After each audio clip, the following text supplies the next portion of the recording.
Graças a paz do nosso Senhor Jesus. Para a nossa reflexão nessa manhã, eu quero ler com os irmãos alguns trechos do Salmo 118. Nós não vamos ler ele na íntegra, mas depois você pode ler em casa com calma. O convite para nós, então, é do versículo 1 e 2, depois do 14 ao 25, diz a palavra do Senhor. Dê graças ao Senhor porque Ele é bom, porque a sua misericórdia dura para sempre. Diga, pois, Israel, sim, a sua misericórdia dura para sempre. O Senhor é a minha força e o meu cântico, porque Ele me salvou.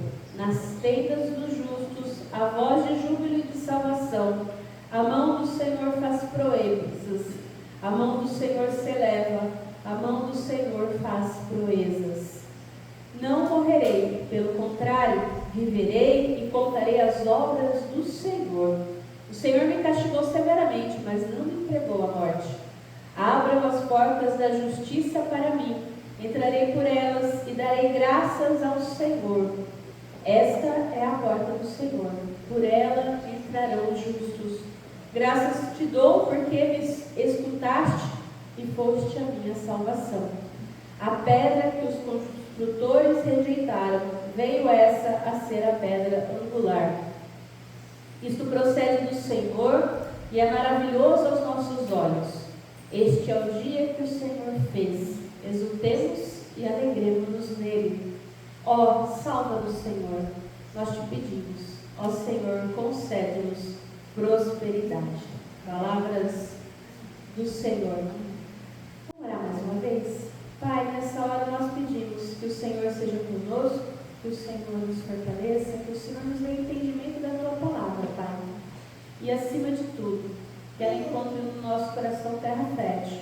E no momento propício, Senhor, ela cresça e multiplique. Assim por um, assim nós oramos em nome de Jesus. Amém.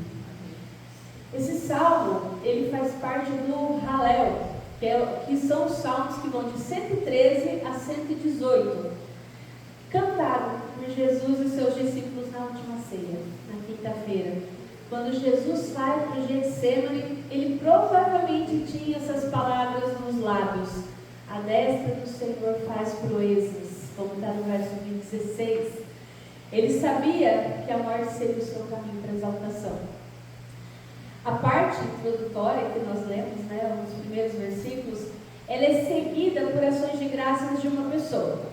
Que a gente não leu aqui, mas no verso 5 ao 21, que de acordo com o versículo 10, provavelmente é o rei, o qual está louvando a Deus por tão grande livramento. O verso 10 fala, todas as nações hostis me cercaram, mas eu a destruí em nome do Senhor. E do verso 22 ao 25 é o coro dos peregrinos que participam de uma festa, que se juntam a quem dirige o louvor, então ao rei, para louvar a Deus. Na sequência, depois, vocês podem continuar a leitura, do 26 ao 27, a bênção é pronunciada pelos sacerdotes no portão do templo. E aqueles que estão entrando para essa cerimônia, então, são consagrados ao redor do altar. Esse é o contexto do nosso texto. Isso é seguido por uma palavra pessoal de louvor dirigida a Deus, provavelmente proferida pelo rei, que é o orador, de 5 a 21. E o refrão coral é cantado. Aqui nós não cantamos, não tem essas habilidades, tá? Mas é como se fosse uma conclusão de uma liturgia. Lá no verso 29, que termina como o salmo começou. Deem graças ao Senhor, porque Ele é bom, porque o seu amor ou a sua misericórdia dura para sempre, dependendo da tradução que você tem em mãos. É um salmo conhecido, é um versículo que a gente sempre lembra, sempre traz à memória. A festa que provavelmente que esse salmo é cantado, ela não está no texto, mas vários expositores aí do Antigo Testamento entendem que essa festa é a festa de dedicação do templo, seja na época de Esdras ou de Neemias, ou até posterior, na época dos Macabeus.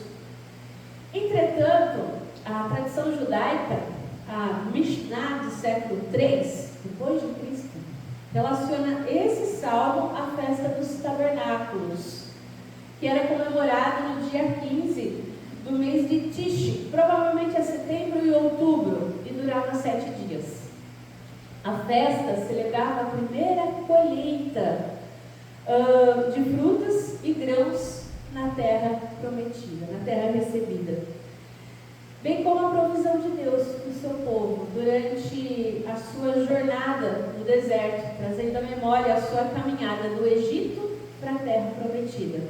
Daí seu tema ser a misericórdia, ou o amor de Deus, ou no original, a recete de Deus.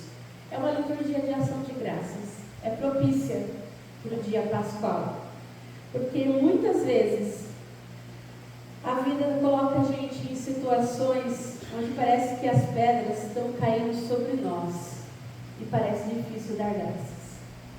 Na nossa caminhada cotidiana, o medo do futuro, a pressão dos conflitos, a sensação, às vezes, de rejeição, aquele aperto no peito diante de circunstâncias que nós não conseguimos mudar, muitas vezes roubam as nossas canções, roubam a nossa ação de graça, querem roubar a nossa adoração.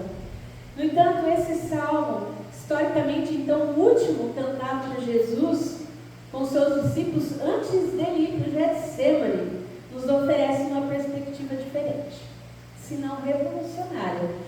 Porque esse não é um salmo de quem ignora a dor, mas de quem venceu ela através da misericórdia de Deus.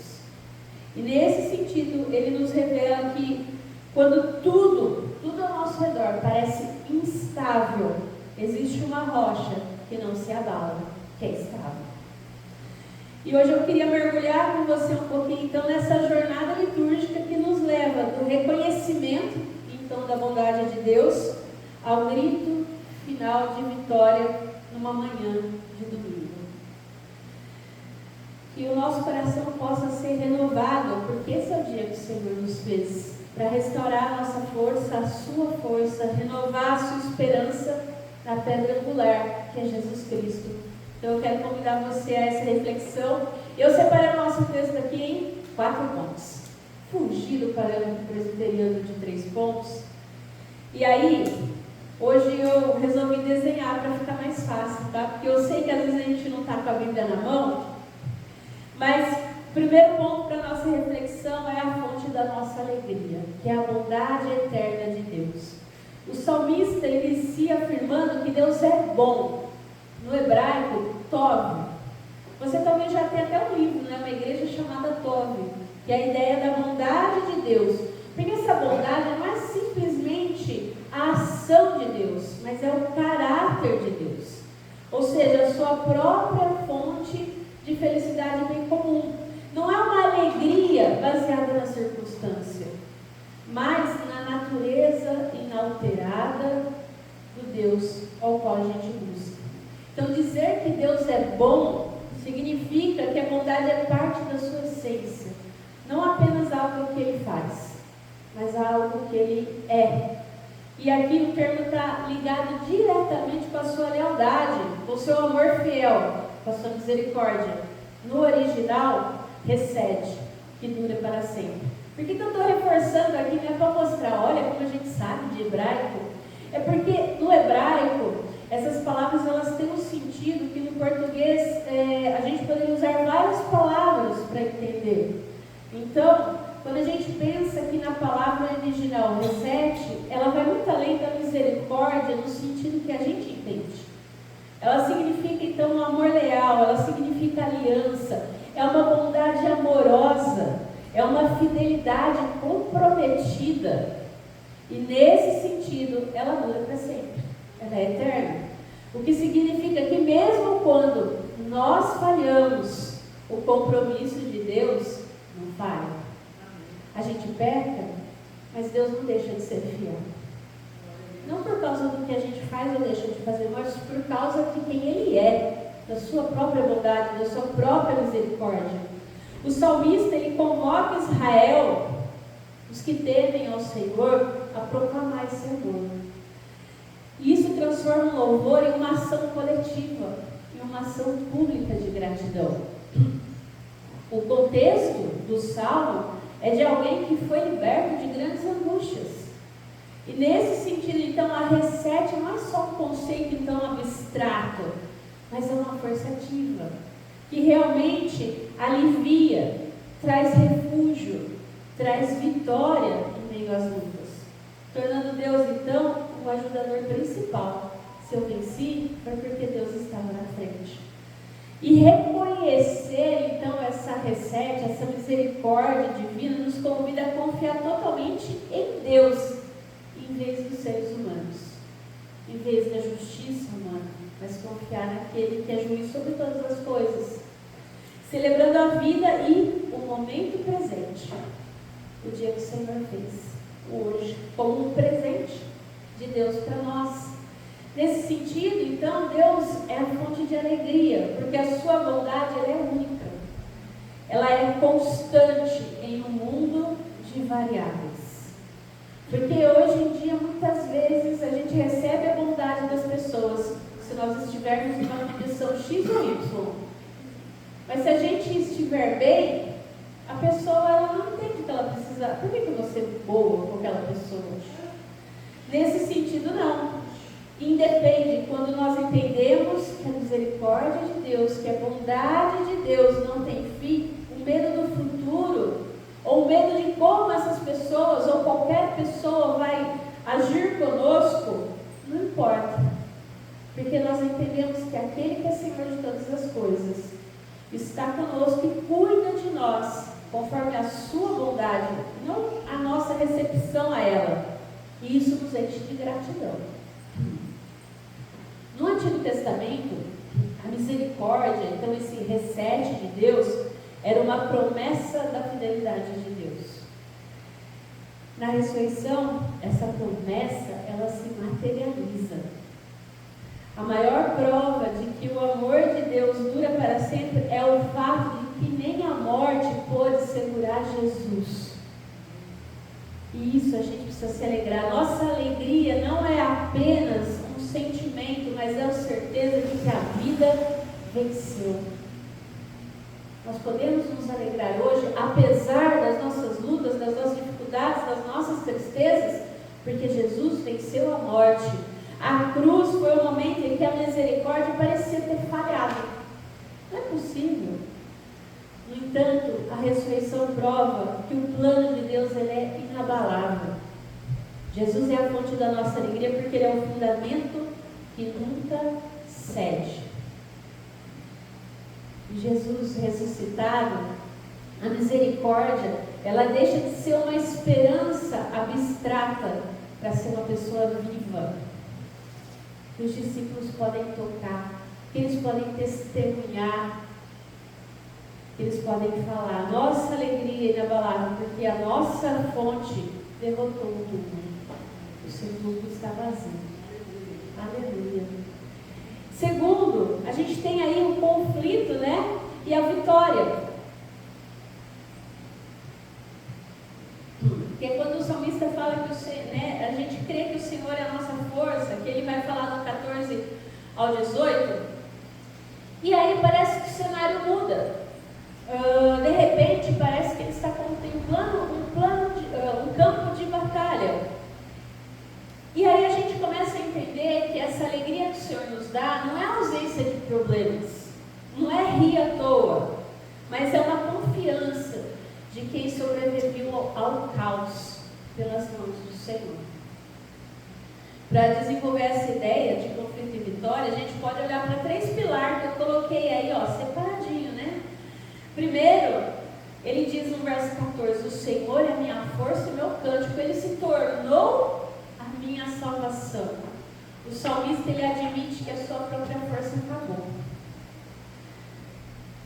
E talvez é isso que a gente precise fazer.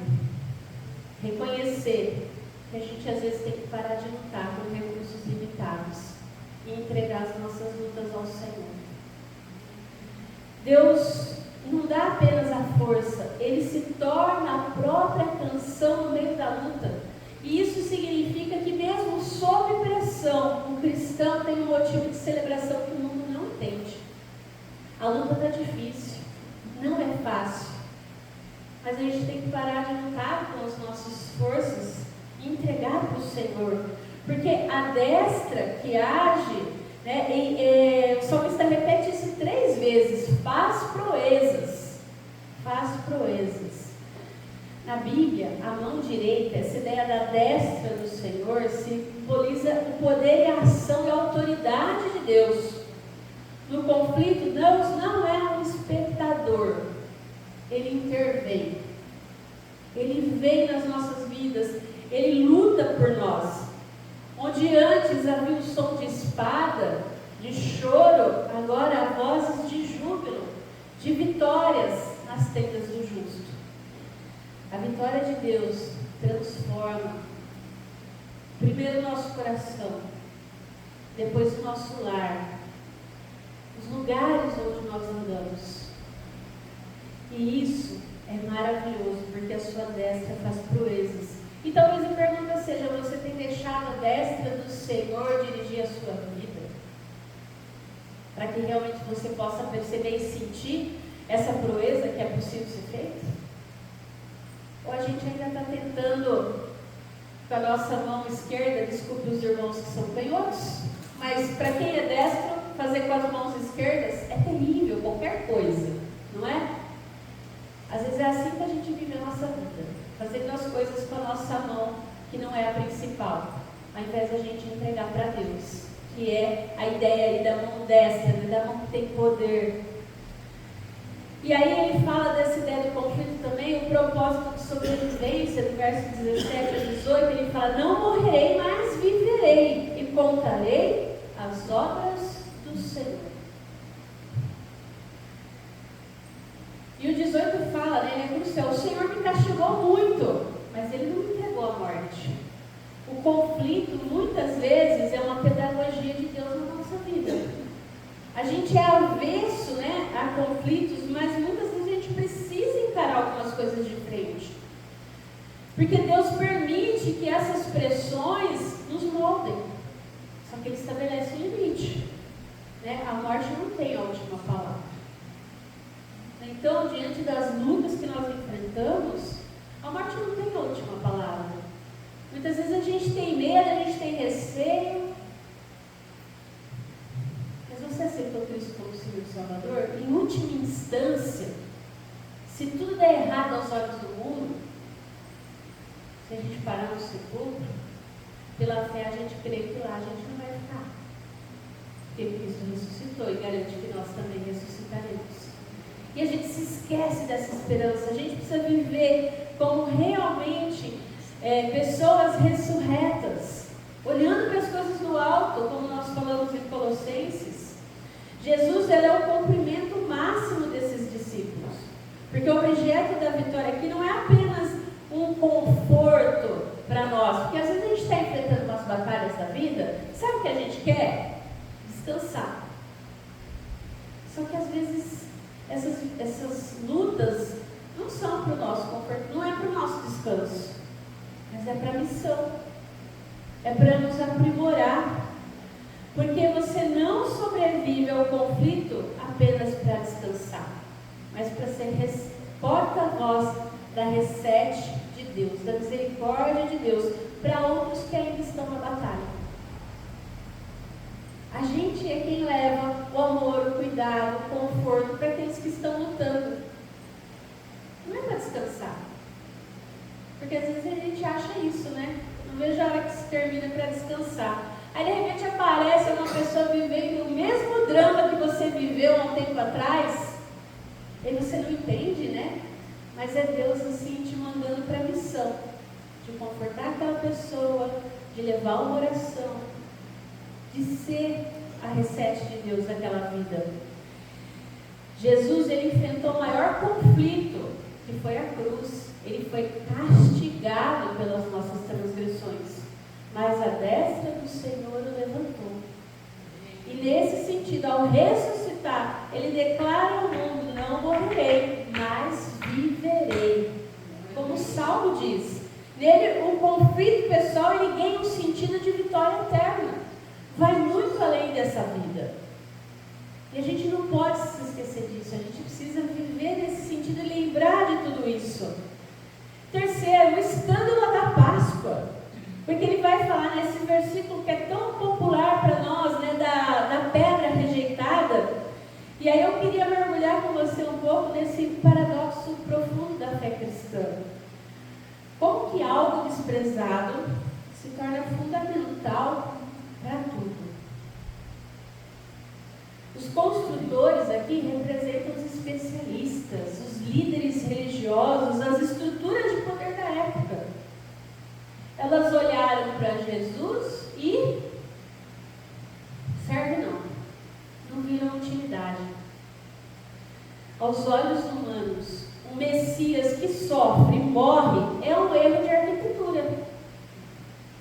Não tem sentido.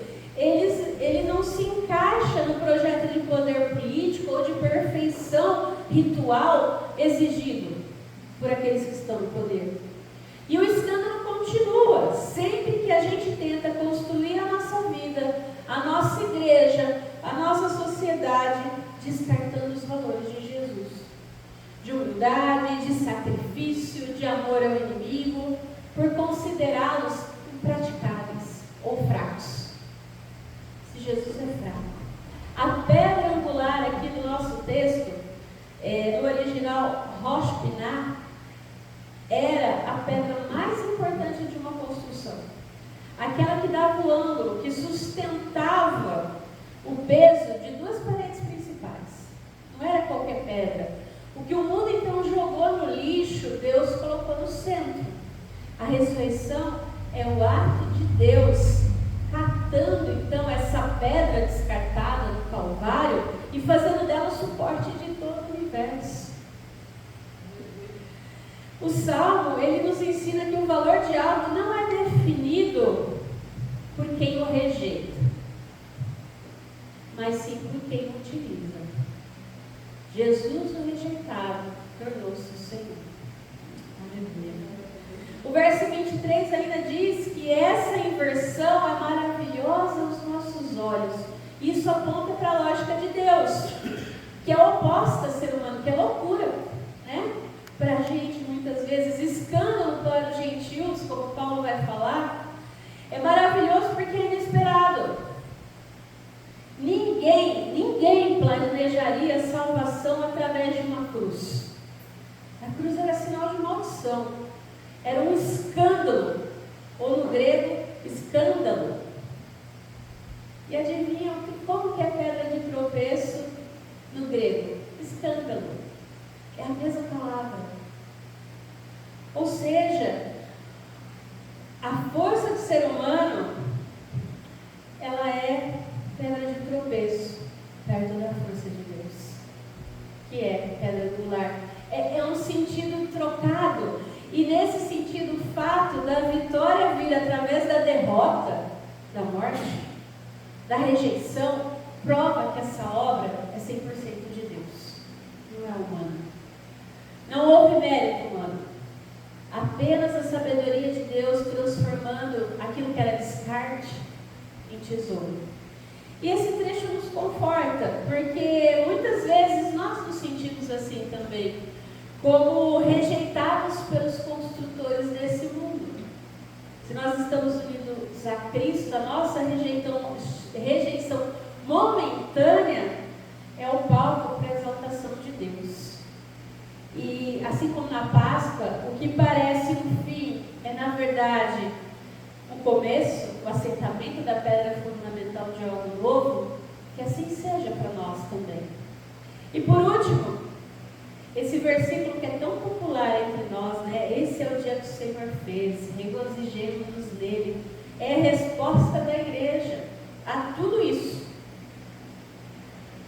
É lido por nós como o dia da ressurreição, o domingo de Páscoa. Nossa alegria diária vem de saber que nós vivemos no tempo da ressurreição, onde a graça de Deus é expressa de forma escandalosa na cruz. Nós precisamos entender que esse versículo não é apenas uma frase motivacional para animar o seu dia. Às vezes até parece, né? Mas não é não. Ela é uma declaração de guerra vencida, de uma nova realidade teológica, ou seja, uma realidade nossa como crentes. Cada manhã é uma extensão do domingo de Páscoa, onde a misericórdia do Senhor se renova, porque o Cristo que está vivo intercede por nós junto a Deus Pai. Assim como Deus fez nos dias da criação lá em Gênesis, na Páscoa Ele faz um tempo novo. A resposta da igreja então é reconhecer que a ressurreição de Jesus inaugurou para nós uma era onde a morte não tem a última palavra, porque Ele vive. Eu posso ter uma amanhã, porque Ele vive. A igreja pode crer no amanhã. Por isso a igreja ela passa a se reunir não mais no sábado como os antigos judeus, mas aos domingos, no primeiro dia da semana. Cada domingo é uma repetição litúrgica do dia fundamental. Às vezes a gente não se dá conta, mas todo domingo que a gente se reúne para louvar a Deus, é a liturgia, a pedagogia de Deus para fazer o quê? A gente lembrar dessa manhã de Páscoa, do tempo novo, daquilo que Deus fez para nós. Então a alegria da igreja não depende do clima, da economia, dos seus sentimentos individuais, da minha disposição ou não, do conselho. Não. A nossa alegria é uma resposta à pedra angular. Se a pedra está posta, a construção é segura. Não tem por que ter medo. Logo, a alegria é o fundamento. E no contexto desse salmo, o salmista ele estava cercado por nações inimigas, lembra? A resposta da igreja a um mundo hostil não é de medo ou de contra-ataque na mesma moeda, mas com uma alegria que vem do Senhor, que é inabalável. A igreja responde ao dia do Senhor através da Eucaristia, através da mesa.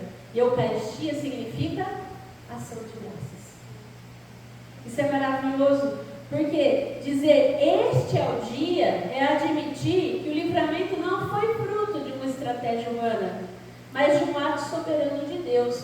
Deus intervém na história humana. Como? Ele entra na história.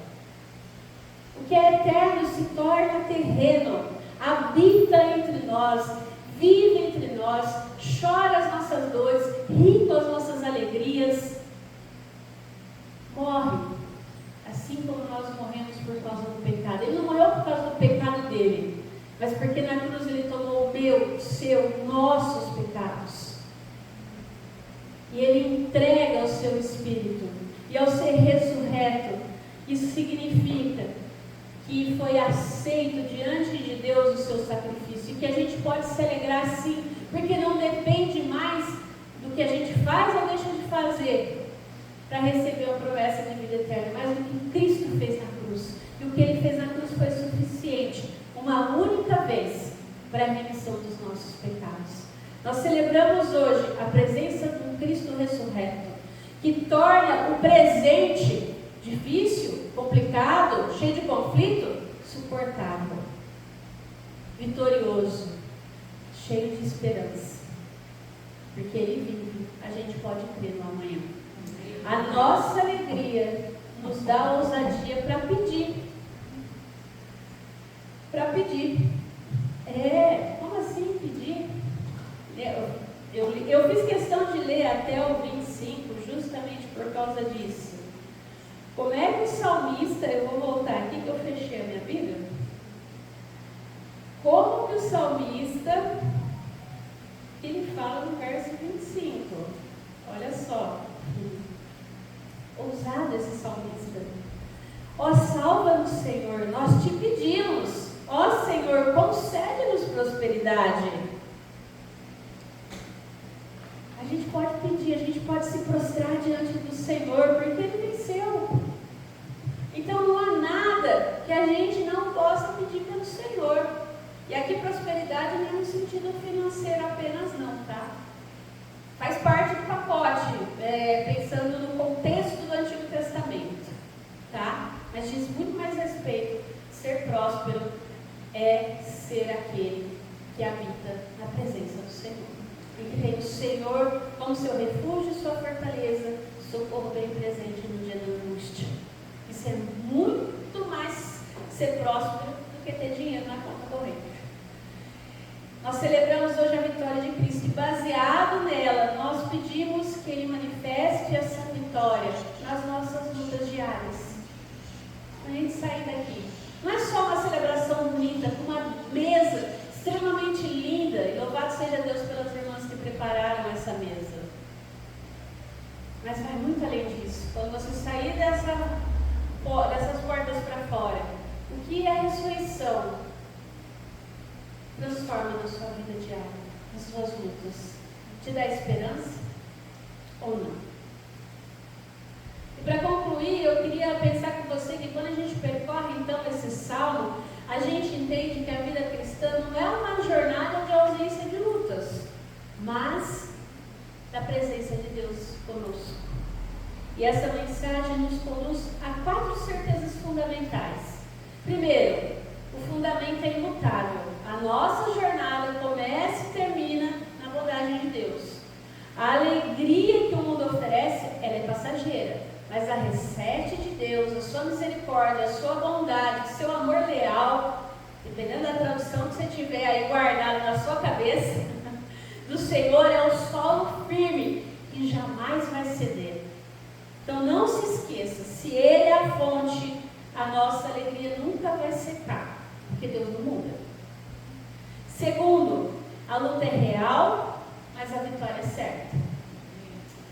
A gente aprende que o conflito faz parte do caminho. A gente passa pelo castigo, às vezes pela disciplina, porque Deus corrige aqueles que ama, mas o veredito final não pertence ao inimigo nem à morte. Nunca se esqueça disso. Quando a nossa força se esgota, a destra do Senhor se levanta para nos sustentar. Nós sobrevivemos para testemunhar. Não morrerei, mas viverei. Amém. Terceiro, o paradoxo do caminho de Deus. O escândalo da Páscoa nos lembra que os critérios de Deus são diferentes dos nossos. Deus conhece o coração. E o que o mundo descarta, Deus usa como alicerce. Os pequenos começos, né? Jesus, a pedra rejeitada, então, é hoje quem sustenta a nossa vida, quem sustenta a nossa igreja. E se você se sente rejeitado, lembre-se, Deus é especialista em transformar desprezo em obra de arte. Então entregue sua luta ao Senhor. E por último, a nossa resposta hoje. Diante de tamanha salvação, a igreja não pode se calar. Esse é o dia que o Senhor fez. É o nosso grito de guerra e de festa. Respondemos a alegria decisiva com um clamor, como no domingo passado. Hosana, salva-nos, Senhor. A nossa resposta é viver cada dia sob a luz da ressurreição, confiando que a prosperidade do reino nos acompanhará. E nesse sentido, eu queria lembrar com você que a rocha, que é Cristo Jesus, que morreu, ressuscitou.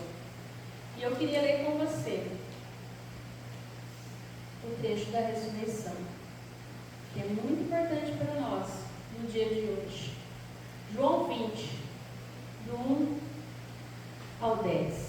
No primeiro dia da semana, de madrugada, quando ainda estava escuro, Maria Madalena foi ao túmulo e viu que a pedra da entrada tinha sido removida. Então correu e foi até onde estavam Simão Pedro e o outro discípulo a quem Jesus amava e disse-lhes: tiraram o Senhor do túmulo e não sabemos onde o colocaram. Com isso, Pedro e outro discípulo saíram e foram até o túmulo. Ambos corriam juntos, mas o outro discípulo correu mais depressa do que Pedro e chegou primeiro ao túmulo. E baixando-se, viu os lençóis de linho, mas não entrou. Simão Pedro seguiu, chegou e entrou no túmulo. Ele também viu os lençóis.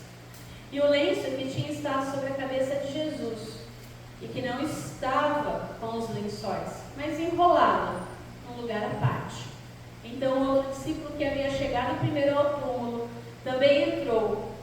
Ele viu e creu, pois ainda não tinham compreendido a Escritura, que era necessário que ele ressuscitasse dentre os mortos.